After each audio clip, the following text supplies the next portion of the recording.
Hi, I'm Hayden. And I'm Tom from Wild Beasts, and you're watching Toasted.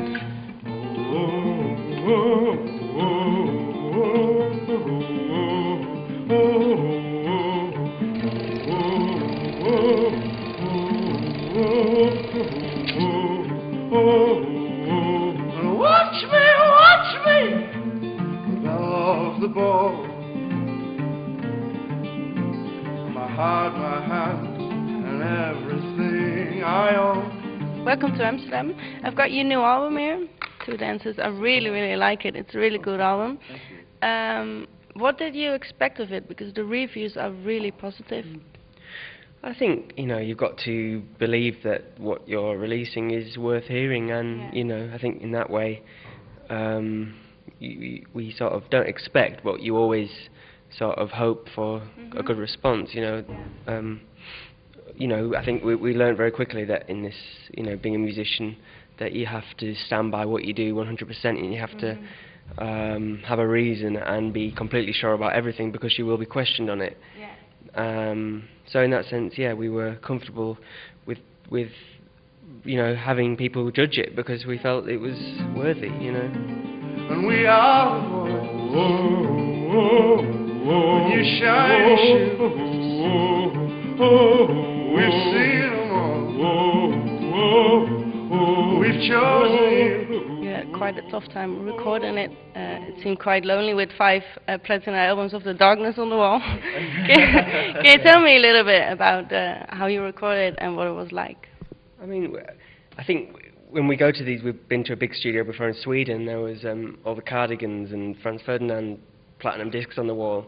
And I think it's, in a way, it's sort of a healthy reminder of the pressures on you, but also that, we're doing our own thing here, and it was, in that sense, it's strangely comforting. But I mean, the recording process, was done in a studio belonging to The Darkness. They bought it initially as a party house, and then when things started to dip, shall we say, they thought, oh God, let's make this a studio rather than a party house with a swimming pool. But it was definitely, the living quarters were built as a party house. It had a huge widescreen TV, big leather sofas, shag pile carpets, big, banquet table. So it had the best of living conditions, but also the studio was really good. It had, to be nerdy, it had all the right equipment.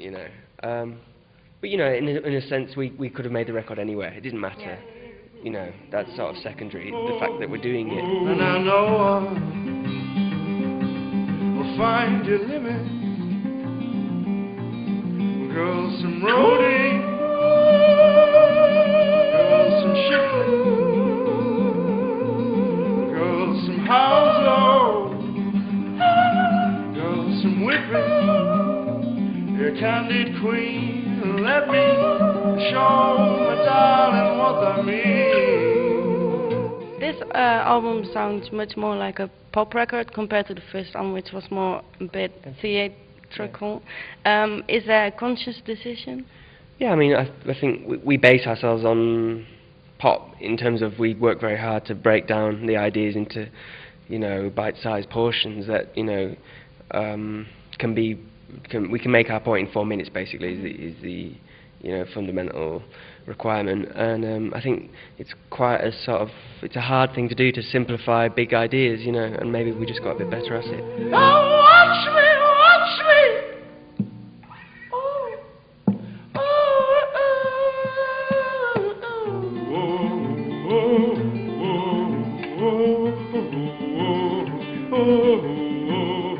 You're also both singing more now. Why did you choose to do that? I'm not sure it was conscious. It's just that it just tends to be the sessions for this one, rehearsal sessions, are a lot more open and a lot more kind of. There was a lot more sort of a lot less was decided beforehand. A lot was kind of written and sorted out. So there's a lot of kind of accidents, and it's the same with the instruments. We swap instruments a lot, and it's just a matter of there are 4 pairs of hands. What isn't being played? You know what I mean? Because everyone else has got something. I haven't got anything. What can I play? And it's and that's a lot of how the album came about. Was this kind of sharing duties and swapping duties and that sort of thing, and just kind of being more a collective rather than having a select row, as more a collective of musicians. You know what I mean? Like how